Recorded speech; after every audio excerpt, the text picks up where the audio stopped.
about mistake naman ng mga babae kung bakit nagkakaroon ng failure that can kill sexual attraction. So, gustong-gusto mo yung lalaki. Meron kang sexual desire dun sa lalaki. In short, meron kang pagnanasa. Kasi importante yun eh. Hindi naman porket may nakita kang lalaki or babae, then nagandahan ka, kailangan nandun yung connection. Meron ka agad sexual attraction yan. Very important yan. Para mag-push through yung connection nyo. So, ano ba yung unang nagagawa ng babae na pagkakamali kung bakit nawawala ito? Number 1, failure to initiate. May natipuhang kang lalaki. Okay naman, mukhang single, then single ka rin naman. So, paano mo nga malalaman na single siya? Hindi ka nga mag-i-initiate. Hindi ka mauuna no gumawa ng move para makilala mo itong nagugustuhan mong lalaki. There are hundreds or thousands of guy na hindi marunong mag-approach din. And walang kinalaman yun sa'yo. Natatakot kang ma-reject ka, kaya hindi mo gagawin yun. So, ang mangyayari, na-stuck ka na dyan sa kinatatayuan mo or kinauupuan mo. Isa yan sa biggest mistake na nagagawa ng babae kung bakit naglahong parang bula yung lalaking nagugustuhan nila because they are afraid na mag-first move dun sa lalaking nagugustuhan nila. Because of the rejection na wala pa man, nagiging negative na sa inyo. Like, ako ang babae, dapat siya ang unang makipagkilala sa akin. Paano kung hindi nga marunong mag-approach yung guy? Lalo na dyan sa atin, di ba? Medyo konserbatibo ang kultura natin, kaya malaking kawalan sa babae kapag una tayong nag-initiate or nagpakita tayo ng move or pagkakagusto dun sa lalaki. And mamalayan mo na lang, napunta na sa iba, dun ka manghihinaya ngayon. So, paano ito mag-work? Hindi naman ito yung pinakapangit na pick-up line. It doesn't matter. Hindi ka naman pupunta sa kanya para ayain mo siya mag-hang out.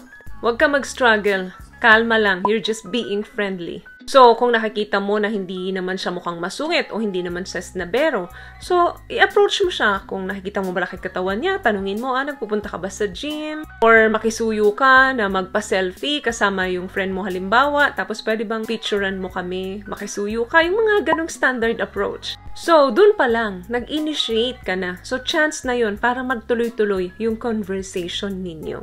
Number 2 mistakes. Impatience. Kapag impatience ka, papasok ang desperation.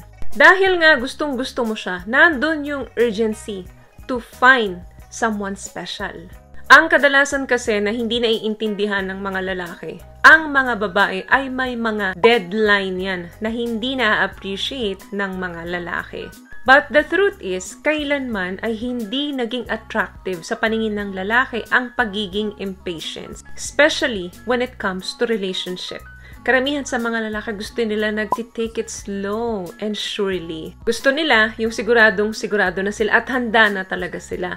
So dahil gustong-gusto mo nga siya at nandun ka na sa stage na yun, so ang dami mo nang ini-expect na gagawin sa'yo nung lalaki in return dun sa ginawa mo sa kanya. What I love about this product, itong No More Dark Secret ng K-Skin, bukod sa may advanced whitening na siya na kung saan pwede niyang matulungan na pumuti yung mga singit-singit mo, moisturizing, meron siyang anti-irritation, antibacterial, maintain healthy pH level. Hindi lang pambabae, meron din po tayong pang-lalaki. So, nagkakaroon ka ng desperation. Desperation na mas mapadali yung status ng relasyon ninyo. Paano siya? Kung hindi pa ganun yung takbo nung pag-iisip niya. So, hindi na kaagad kayo doon magkakaroon ng connection. Always remember, the source of happiness comes from within. Dahil impatience ka, nandun ang desperation. So, gusto mo meron kaagad kayong status. Then, tatanungin mo kung ano ba yung definition ng relationship sa kanya.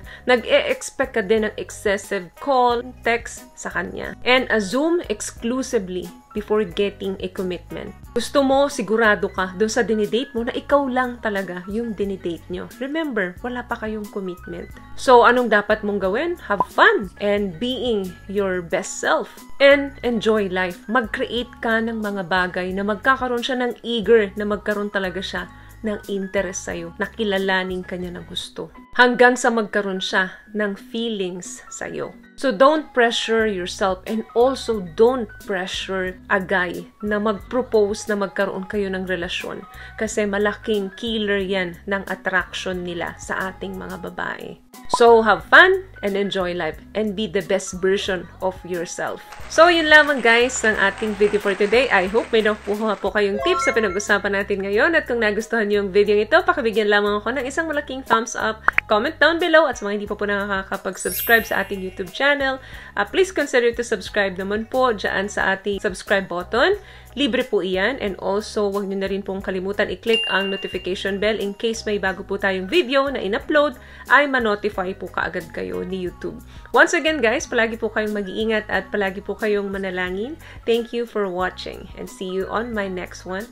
Always love yourself and be a blessing.